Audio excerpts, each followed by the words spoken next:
자, 안녕하세요. 이번 시간에는 장애인 육상 스포츠 등급 규정의 6번째 강의입니다.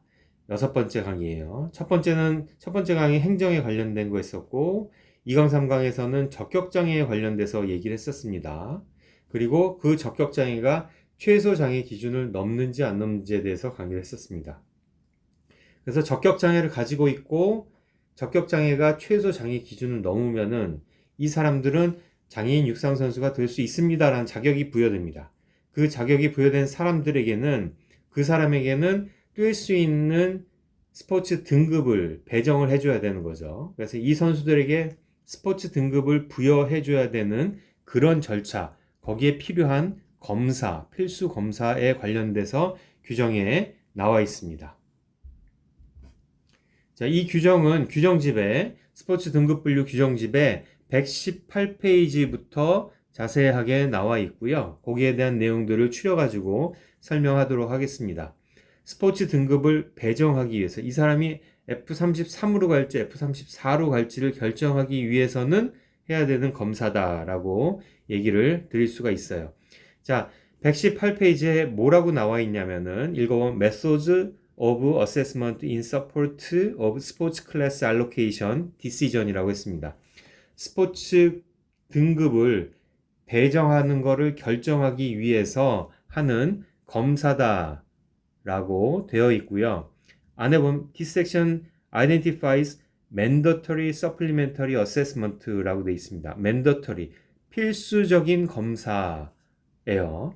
필수적인 검사. 그냥 해도 되고 안 해도 되고가 아니라 이 검사는 하고 스포츠 등급을 줘야 된다라는 겁니다. 누구에게? 하이퍼토니아, 아탁시아, 아세토시스, 즉 적격장애 그룹 1의 근긴장항진, 운동실조, 이상운동이 있는 장애인 육상 선수에게 스포츠 등급을 부여하기 위해서는 반드시 해야 되는 검사다. 적격장애 1, 그룹 1이요. 뇌병변 장애인에게는 장애인 육상 선수에게는 스포츠 등급을 주기 위해서 필수적으로 해야 하는 검사다. 또 한 그룹이 장애인 그룹이 있는데 양쪽 하지에 같이 모두 다 결손된 사람들에게는 이 검사가 반드시 해야 되는 검사다 라고 지금 규정되어 있습니다. 자, 이 장애인에게는 무조건 해야 되지만은 이 장애 이외의 장애도 이 검사를 통해서 다음에 이제 나오는 그런 기능들을 판단에 사용할 수 있겠죠. 그래서 이 사람들은 이 장애인 선수에게는 반드시 해야 되는 검사지만 다른 장애 선수들에게도 이 검사를 통해서 판단의 기준을 마련할 수 있다라고 하는 겁니다. 자, 볼까요? 첫 번째 이제 3-1입니다. 3-1에는 누구를 위한 거냐? Seated Throwing Events와 휠체어 레이싱입니다. 좌식으로 필드 이벤트에 참여하는 장애인 육상 선수와 휠체어 레이싱으로 트랙에 참여하는 선수들을 위해서 해야 되는 검사입니다. 누구? 적격장애 그룹 1입니다. 뇌병변 장애인 그리고 양아지 결손. 사실 양아지 결손은 이 검사들을 다 해본 것 중에서도 해봐도 일부분에 관련된 부분, 특히 이제 트렁크 기능, 몸통 기능에 관련된 부분이 양아지 결손인 장애 선수의 육상 선수에게는 필요한 검사지만은 뇌병변 장애인에게는 반드시 해야 되는 검사다라고 되어 있고요. 먼저 이 좌식 필드와 휠체어 레이싱 선수에게는 상체가 중요하겠죠. 상체 중에 검사를 해야 되는 거를 손 기능 검사, 팔 기능 검사, 몸통 기능 검사를 해야 된다라고 했습니다. 자, 손 기능 매우 중요합니다. 왜냐하면은 아무리 다른 기능이 좋아도 포환을 손에 잡지 못하면은 힘들어요. 아무리 운동을 많이 해도 레이싱 휠체어의 핸드림을 잡지를 못하면 힘듭니다. 듯이 손 기능이 매우 중요합니다. 그 다음에 팔 기능, 그 다음에 몸통 기능도 많이 중요하죠. 자, 예를 들어서 이 검사들을 해가지고 스포츠 등급을 배정을 하는데 사용된다고 했잖아요. 자, 손 기능이 정말 포환을 잘 잡지 못해. 팔 기능도 팔을 잘 뻗지는 못합니다. 몸통을 앞으로 옆으로 굽히는 것도 잘 안 돼요. 이런 경우에 보통 F31 등급이 가능할 겁니다. 손 기능이 돼요. 손은 포환을 잡거나 원반을 잡거나 창을 잡는 기능이 어느 정도 됩니다. 어느 정도 됩니다. 팔 기능 쭉 뻗는데 잘 뻗어지질 않아. 싱크로가 안 맞아요. 그런 식으로 팔 기능이 좀 안 좋아요. 몸통 기능도 여전히 안 좋죠. F32가 나올 겁니다. 손 기능 좋습니다. 잘 잡아요. 팔 기능 팔 하나 쫙 뻗어. 반대쪽 팔은 좀 힘든데 기능이 좋은 쪽 팔은 팔을 쫙 뻗을 수가 있어요. 팔 기능 괜찮아요. 몸통 기능 안 나와. 몸통이 회전이나 이런 것들이 잘 안 나오는 그런 경우에 F33이 나올 겁니다. 손 기능 좋아요. 팔 기능 좋아. 몸통 기능도 빡빡 돌리는 거 다 됩니다. 그럼 F34를 줄 겁니다. 이런 식으로 손 기능, 팔 기능, 몸통 기능 검사를 해가지고 해당 등급의 알로케이션, 배정을 한다라는 게 이 등급 분류 방법의 중요한 핵심입니다. 특히 지금 현재는 3-1에서는 좌식 필드와 휠체어 레이싱, 앉아서 하는 좌식 운동 경기의 뇌병변 장애인에 관련된 게 중요하다라고 하는 겁니다. 자, 이제 그러면 손 기능에 대해서 먼저 얘기를 해볼까요? 손 기능은 3-1-1에 해당되어 있고요. 손 기능은 쥐기, 그 다음에 굴리기, 그러니까 손 안에서 움직임, 손가락의 움직임들이 중요하겠죠? 움직임, 그리고 놓기, 요 세 가지를 합니다. 여기서 여기 방법에 나와 있는 게 불만이 많습니다. 이 불만에 관련된 것들을 옆에다가 써놨는데, 사용하는 걸 테니스공을 사용한다고 그렇게 되어 있어요. 그리고 굴리기, 놓기 모두 다 테니스공을 사용하라고 그렇게 되어 있습니다. 방법은 이렇습니다. 테이블 앞에다가 의자 앉아 있는 상태에서 테이블 앞에다가 공을 놓습니다. 이거 잡아보세요 라고 그래요. 그러면 손이 와가지고 잡습니다. 쥐는 거예요. 쥐고 3초 정도를 있습니다. 자, 이거를 여러 번을 반복을 하는 거예요. 또 다시 한번 해볼까요? 자, 이번 왼손으로 한번 해보세요. 그래서 왼손으로 다시 한번 해봅니다. 또 왼손으로 해보고, 이게 이제 쥐기에 대한 겁니다. 그러니까 굴리기는 테니스공을 손바닥에 놓고 테니스공을 왼쪽 오른쪽으로 이렇게 돌립니다.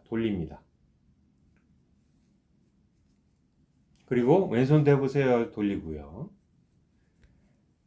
자, 그리고 그 다음에 놓기는 다 잡은 다음에 잡고 계세요라고 한 다음에 어깨 높이에서 이렇게 쭉 가고, 자, 하나 둘 셋 하면 놓으세요. 하나 둘 셋 하면 놓습니다. 자, 하나 둘 셋 하면 놓고요. 매우 저희는 쉽죠. 근데 일부 선수들은 이거를 굉장히 하기 힘들어하는 선수들, F31 받에 해당되는 선수들과 32에 해당되는 선수들은 사실은 좀 힘듭니다. 하지만 문제가 있는 거는 테니스공을 사용한 거랑 그 다음에 포환공을 실제 우리가 경기에 사용되는 포환을 사용되는 거랑 많이 다릅니다. 저희가 선수를 훈련을 시키다 보면은 많이 다르다는 걸 느끼고요. 앞서 IPC 규정에 나와 있는 거를 따르게 되면은 경기 용품을 가지고서 대회 참가하는 경기 용품을 가지고서 등급 분류를 하라고 되어 있어요.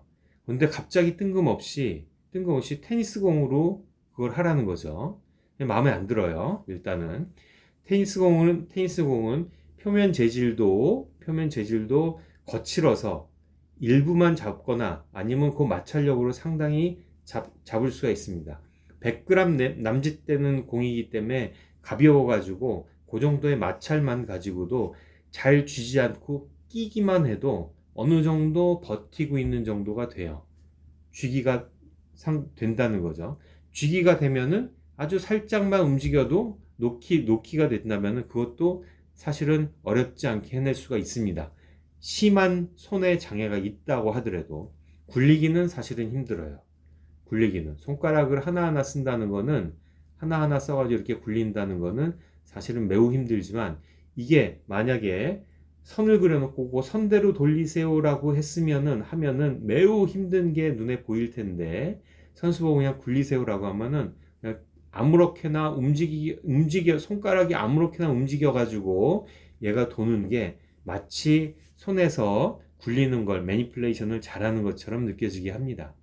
그래서 사실은 핸드 펑션 테스트가 31과 32를 구분하는데 매우 중요한 검사임에도 불구하고 검사가 매우 불명확하다. 100g짜리 테니스 공을 가지고 노는 것과 최소한 1kg짜리 원반 1kg, 창 500g, 600g, 그리고 포환은 2kg, 3kg, 4kg, 5kg를 사용하는데 그 포환공을 가지고 돌리고 들고 놓고 하는 거는 차이가 많이 납니다. 그래서 그런 부분들이 한번 참고해야 되는 부분들이고, 판정이 매우 주관적입니다. 이거는 이 검사에서의 난점인데, 판정이 그러면 쥐기를 세 번을 했는데 쥐는 게 아까 얘기한 대로 막 손을 쥐는 게 아니라 손가락에 이런 식으로 껴가지고 버티고 있는 거를 쥐는 거로 할 건가 말 건가 판단은 등급분류사가 하는 겁니다. 굴리는데 아까 얘기한 것처럼 선 그어놓고 선대로 예쁘게 돌리느냐, 아니면 그 안에서 그냥 아무렇게나 움직여도 이게 매니플레이션을 한 걸로 하느냐, 등급분류사가 판단을 합니다. 놓는데 하나 둘 셋 하고 놓는데 이게 밑에 바닥에 원하는 표적에 떨어졌는지, 아니면 이미 거기다 다 조정을 하고 놓기만 하면 되는 건지, 그런 것들이 다 등급분류사가 판단하는 겁니다. 자, 또 하나는 운동실조가 있는 경우엔, 강직이 있는 경우는 아까처럼 손의 움직임이 강직이 있는 상태에서 용기구를 끼는 식으로 많이 사용을 하게 되는데, 운동실조 같은 경우에는 이 동작 운동실조는 하나하나가 모두 다 충분한 시간을 주어지면은 가능합니다. 하지만은 운동실조의 특징이 두 가지 동작이 연결할 때 그 시퀀스를 못 맞추는, 협응이 안 되는 것들이 가장 큰 문제거든요. 그런 거에서는 손 기능이 잘 안 나옴에도 불구하고 손 기능이 나오는 것처럼 그렇게 표현될 수 있다는, 그런 조금 운동실조에게는 부적합한 그 평가 방법이다라고 얘기할 수 있습니다. 자, 두 번째 기능 검사는 팔 기능이죠. 손 했으면 팔로 나갑니다. 팔은 관절이 팔꿈치와 어깨입니다. 어깨가 만약에 뻗는다 그러면은 어깨 관절이 앞으로 굽힘이 일어나고 팔꿈치 관절은 펴이 일어나겠죠. 어깨 굽힘과 펴이 같이 일어나면서 팔을 뻗게 됩니다. 팔 기능 검사는 뻗닫기랑 경기 기술에 관련된 게 있습니다. 자, 검사를 하기 위해서 조건이 있는데요. 이 조건도 상당히 중요합니다. 발이 땅에 닿는, 움직이지 않는 등받이 의자를 사용합니다. 등받이에 등을 기댄 상태에서 몸통은 움직이지 않고 팔만 움직이면서 팔의 기능을 합니다. 팔 기능이 안 되는 거를, 팔을 못 뻗었는데 몸이 가서 닿는 거 안 된다는 겁니다. 그리고 다리가 땅에 닿아야지 불안하지 않기 때문에 최대한으로 할 수가 있죠. 우리 경기는 모두 다 발을 땅에다 대고 하기 때문에 검사 자체도 모두 다 땅에 발을 대고 검사를 하게 되어 있습니다. 자, 이 상태에서 양팔을 다 해서 장애가 적은 팔을 구분하는 것도 하나의 목표입니다. 자, 그래서 이 검사는 두 가지 검사인데, 하나는 그냥 뻗는 거예요. 기본적으로 굽혔다 뻗는 겁니다. 그 뻗는 게 타겟을 앞에다가 병 같은 거를 놔요. 병. 세게 치면 쓰러지겠죠. 그리고 세게 치지 말고, 쓰러뜨리지 말고 살짝 대고 오라고 합니다. 팔을 쭉 뻗어가지고 등받이에다 등을 대고 팔을 쭉 뻗어서 병을 딱 치고 올 정도, 그 정도 거리에다 병을 놓고 가볍게 터치, 요거를 10번 정도를 반복하게 합니다. 그런데 점점 빠르게 하세요. 천천히 하다가 강직이 있는 선수들은 되게 천천히 가겠죠. 그리고 운동실조가 있는 경우에는 막 이렇게 떨리면서 갈 겁니다. 그러다 그거를 빨리 하라고 하면은 그게 점점 더 힘들어지고 빨리를 못하고 하는 거죠. 그런 식으로 팔꿈치를 펴고 어깨를 굽히고 하는 요 과정이 다 일어나는지를 보는 겁니다. 요게 뻗어 닫기 검사고요. 그 다음에 요거를 응용해서 두 번째는 경기 기술에 적용을 합니다. 예를 들어서 포아는 똑같이 등받이에다 등을 대고 여기서 뻗어서 앞에, 그 방향으로 뻗어서 앞에 40에서 45도 정도로 뻗어서 앞에, 요게 잘 되는지 요걸 또 빠르게 하는 거죠. 또 창기술 한다면은 뒤에서 뻗어서 닫게 이런 식으로의 모션을 나오고, 또 원반 같은 경우는 쭉 핀 상태에서 대각선으로 옆에 치는, 이거는 팔꿈치를 편다기보다 어깨를 회전시키면서 어깨 관절을 안쪽으로 모으는 그런 동작들을 보는 거죠. 이런 동작들을 보면서 이 동작이 나오는지를 봅니다. 자, 이것도 문제가 판정이 매우 주관적이라는 겁니다. 앞에서는 검사를 통해 가지고 점수도 나오고 모두 나오고 했는데, 이거는 모두 다 등급 분류사가 잘한다 못한다 예요. 근데 요게 나중에 각각의 등급의 내용으로 들어가면은 팔기능이 굿이다, 팔기능이 페어다, 팔기능이 푸어하다 라는 식으로 표현이 되어 있어요. 그러면 그거를 위해서는 이 등급 분류사가 이 정도는 푸어야, 안 좋은 거야, 아니 이 정도는 꽤 좋은 거야, 이런 것들에 대한 기준이 있어야 되는데, 그 기준이 수치화되어 있지 않아서 등급 분류사마다 다 다를 수가 있습니다. 그렇기 때문에 등급 분류사가 지식이, 경험이 많아야 돼요. 실제 패럴림픽에 나가서 실제 하고 있는 31, 32, 33, 34 등급에 장애가 없는 팔로 던지겠잖아요. 장애가 없는 팔로 던질 때 저 정도의 모션이 나오는 게, 이게 우리가 등급 분류 지금 배정할 때 이 사람한테 뭐에 적합하다라는 거는 경험적으로 또 많이 공부해가지고 비교 검증을 많이 해가지고 해야 됩니다. 여기서 이제 등급 분류사의 실력이 나오게 되는 거죠. 또 그 얘기는 주관적이라는 거는 등급 분류를 받으러 갔을 때 선수와 지도자가 어필을 할 수가 있어요. 이 선수는 이 기술에서 이런 부분이 안 된다, 그러기 때문에 팔 기능이 좋은 게 아니라 나쁘거나 아니면은 상당히 상당한 부분 손상이 받았다라는 거를 계속 어필을 해가지고 거기서 협상을 해야 됩니다. 그래서 인정을 받아야 돼요. 그런 부분들이 요 스포츠 등급의 알로케이션의 배정에 관련돼서는 중요한 부분입니다. 그 전에 최소 장애 기준을 넘냐 안 넘냐는 수치화돼 있어요. 상당히 수치화돼 있어서 그거를 어떻게 강하게 바꿀 수 있는 방법은 없지만은 등급 분류 배정을 위해서는 경기 기술과 기능 검사, 요것들이 많이 합쳐져 가지고 판단을 하게 됩니다. 자, 그 다음에 몸통 기능입니다. 몸통 기능 검사. 손, 팔꿈치랑 어깨, 팔 기능, 그 다음에 몸통 굉장히 중요하죠. 던질 때 앞으로 굽히는 동작도 있고, 원반 던질 때 회전하는 동작도 있고, 몸통의 회전과 앞뒤 굽힘과 그 다음에 기울임도 나오겠죠. 요 세 가지 기능에 관련돼서는 상당히 등급 분류하는데 33과 34를 구분하는데 매우 중요한 요소가 됩니다. 자, 몸통 기능 검사도 조건이 있습니다. 발이 땅에 닿는 높이의 의자인데 팔걸이가 없어야 돼요. 등받이는 있습니다. 등받이는 있는 게 좋아요.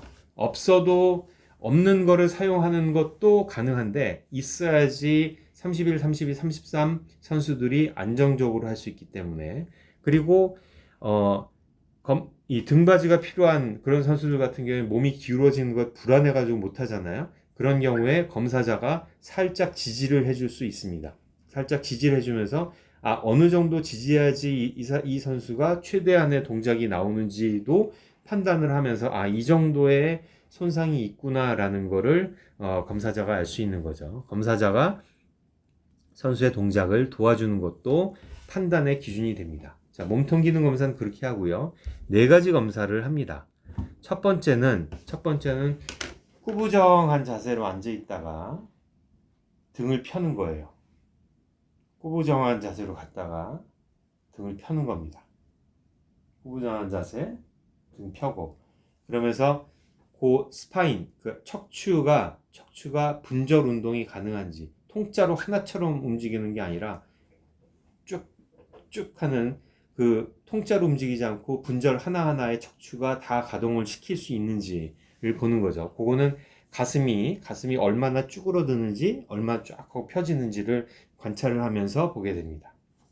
자, 두 번째는 몸통을 굽혔다 펴는 겁니다. 몸통 통짜로 가는 거예요. 통짜로 가는데 어떻게 하냐면 손을 앞 가슴에다가 크로스를 하고 이 상태에서 쭉 내려가서 허벅지에 손이 닿도록 내려가세요라고 합니다. 어떤 사람은 툭 하고 내려갈 거고 어떤 사람은 되게 안 내려갈 겁니다. 강직 있는 사람 안 내려갈 거예요. 또 쭉 운동 실조 있는 친구들 같은 경우에는 막 불안불안하게 툭 하고 내려간 다음에 딱 단 다음에 그다음에 검사자가 자 이제 혼자서 손으로 밀지 말고 가슴에 손을 댄 상태에서 혼자 다시 몸을 세워보세요 라고 합니다.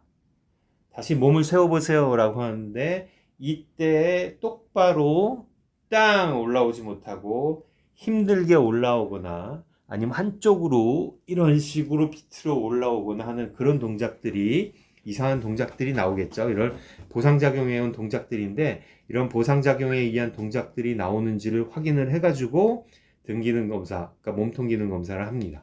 자, 두 번째는 몸통 회전이에요. 회전은 팔을 옆으로 벌립니다. 팔을 옆으로 벌린 다음에 돌리라고 해요.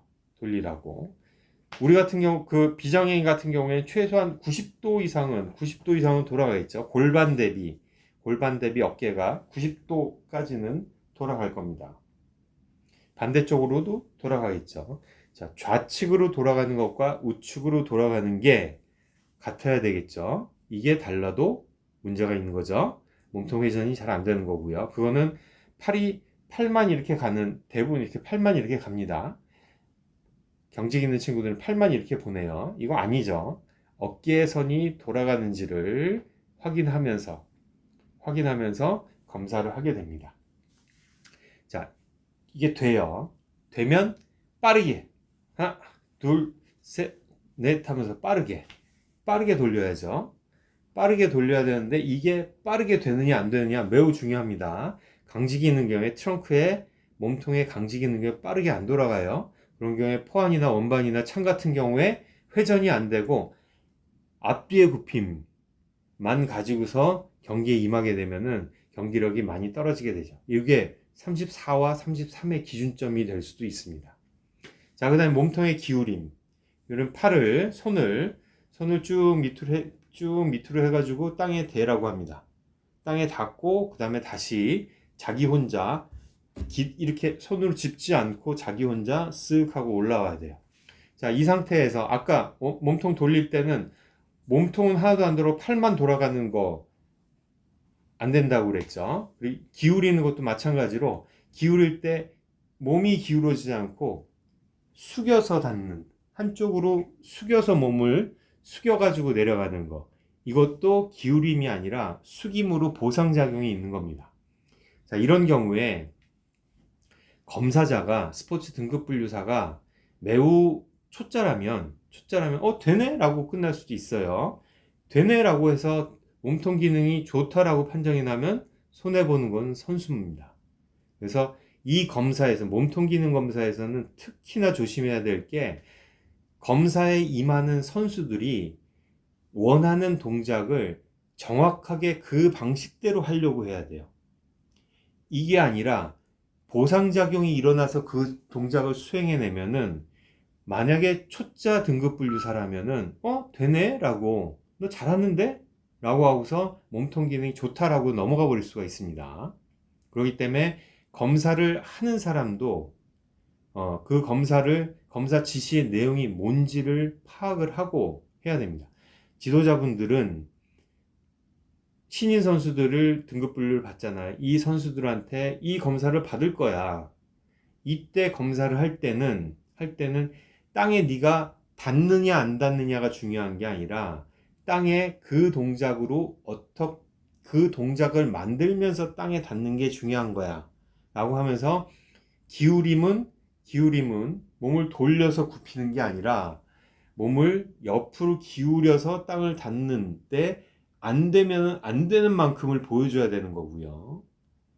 보상을 해서 닿는 거를 보여주는 게 아니라 정확한 방법으로 안 되는 걸 보여줘야 되는 거고, 마찬가지로 돌림 같은 것도, 회전 같은 것도 팔로 움직이는 게 아니라 어깨가 돌아가야 되는 거라는 걸 알려줘서, 몸통 기능 검사니까 어깨가 돌아가야 된다는 거를 알려줘서 선수가 이 검사에 임할 때 최대한 어깨를 돌리려고, 그러면서 그 어깨가 안 돌아가는 몸에 강직이 있다는 거를 검사자에게 보여주고 자기에게 맞는 등급을 받아야 된다는 겁니다.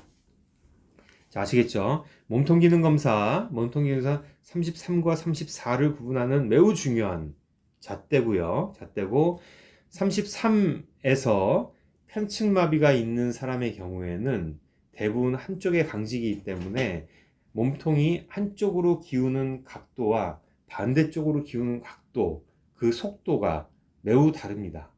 그런데 그거를 팔로 보상을 해버리면은 0 다른 34로 가버리는 그런 경우가 많이 생깁니다. 조심해서 등급 분류를 받아야 됩니다. 이렇게 하고 끝내려고 했는데 하나 더가 있습니다. 그러니까 이렇게 해가지고 아까 얘기한 뇌병변 장애인의 또 양하지 절단애 같은 경우에 몸통 기능 검사에 굉장히 크게 영향을 끼치거든요. 하지의 길이에 따라서. 그런 것 때문에 하지가 없는 경우에 몸통 기능 검사 잘 받아야 되고요.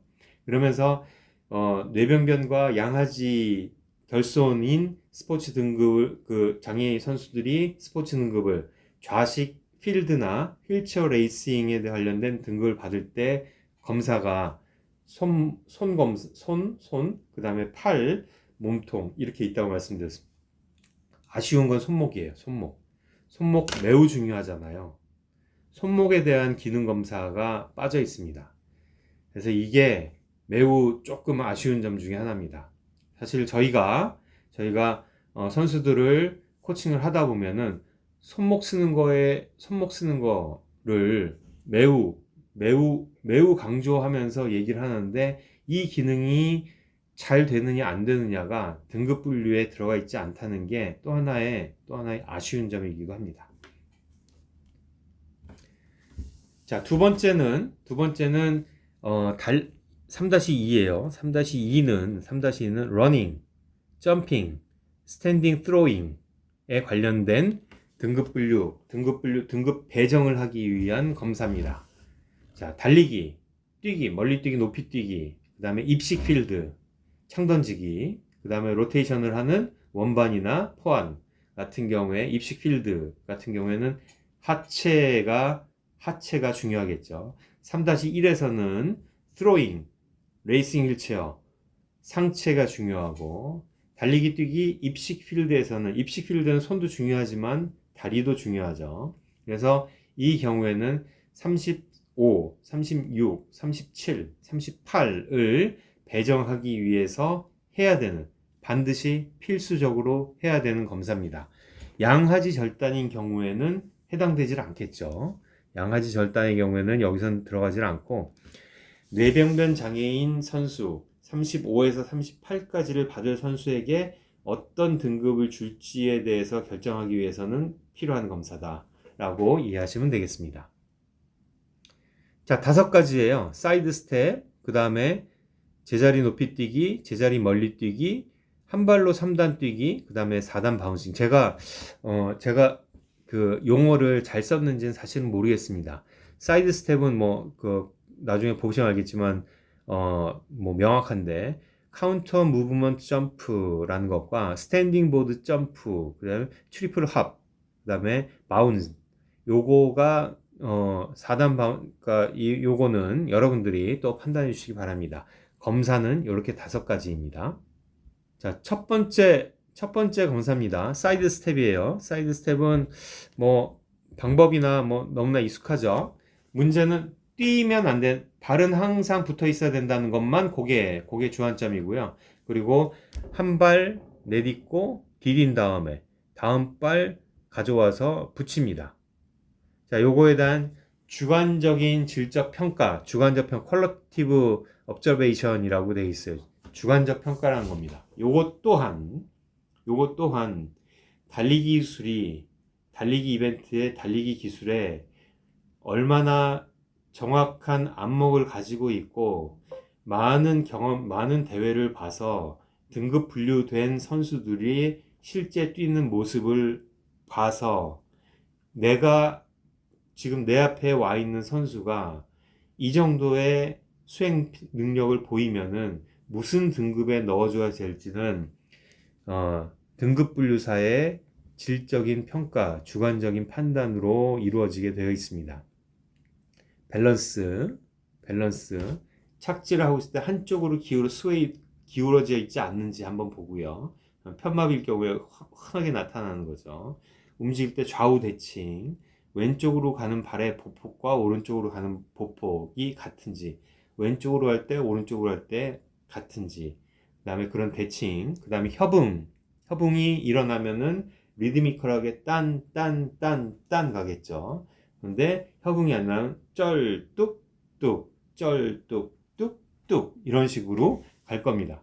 그런 식으로 협응이 잘 일어나는지, 좌측 우측 밸런스가 맞는지, 그 다음에 대칭이 되는지, 그리고 체중 밸런스가 잘 유지되고 있는지, 이런 것들을 보면서 사이드 스텝을 판단을 합니다. 이것도 기능이 좋다 나쁘다가 숫자로 나와 있지 않아서 그게 또한 문제입니다. 계속 문제예요, 이 부분은. 그래서 경험 있는, 실력 있는 등급 분류사가 꼭 필요합니다. 자, 두 번째 하체 기능 검사는 제자리 높이 뛰기입니다.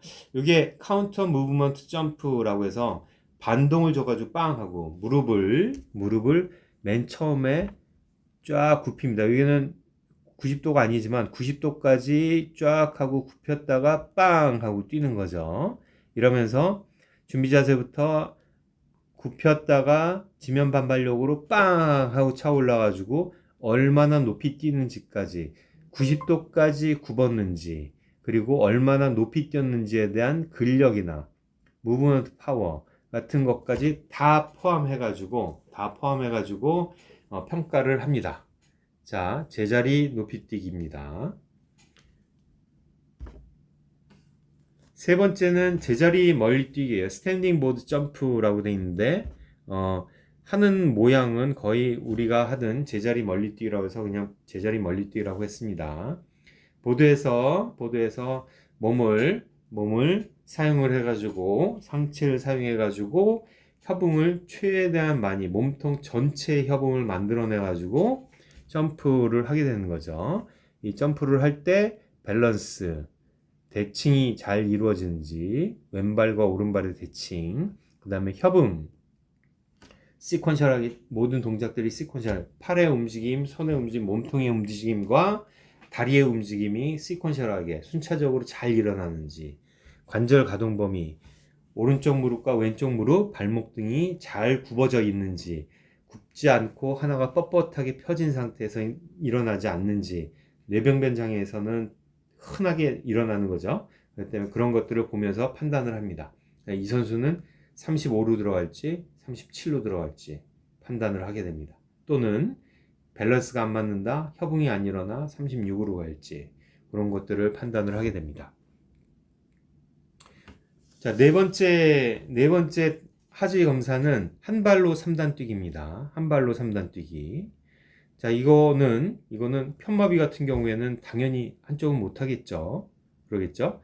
편마비인데 해봤더니 한쪽은 뭐 양쪽이 되긴 되는데 3단을 뛰는 거리가 현격하게 차이가 난다든지, 그런 경우에는 또 뭐 100m를 달리는데 주법이 뭐 그 한쪽으로 많이 치우치겠죠.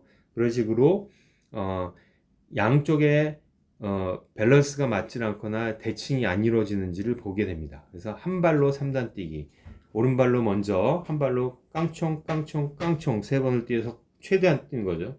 최대한을 뛰면서 그 거리를 측정하고 그 높이랑 이런 것들을 보고, 또 반대쪽으로 빵빵빵 뛰어가지고 그 거리를 보고 해가지고 비교하면서 차이가 나는지 안 나는지를 판단할 수 있습니다. 이것도 주관적 질적 평가로 등급 분류사의 경험이 매우 중요합니다.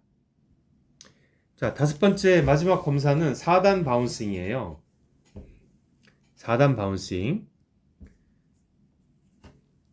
그 3단 멀리뛰기처럼 그냥 네 발자국을 길게 크게 뛰는 그런 검사입니다. 이런 식으로 멀리 뛰면은 한쪽 다리로 휘저으면서 멀리 뛰면 상체까지 휘저으면서 멀리 뛰면서 좌측 우측의 밸런스와 대칭을 보고 협응이, 상체의 동작과 하체의 동작이 잘 협응이 돼서 일어나는지, 그리고 다리에 무릎과 고관절과 발목의 움직임, 관절 가동 범위들이 잘 나는지, 왼쪽, 오른쪽이 똑같게 나는지, 이거를 계속 몇 번이고 계속 반복을 시킵니다. 반복을 시켜요. 그래서 맨 처음에 싱싱할 때는 잘 뛰다가도 여러 번 뛰다가 지치면 그때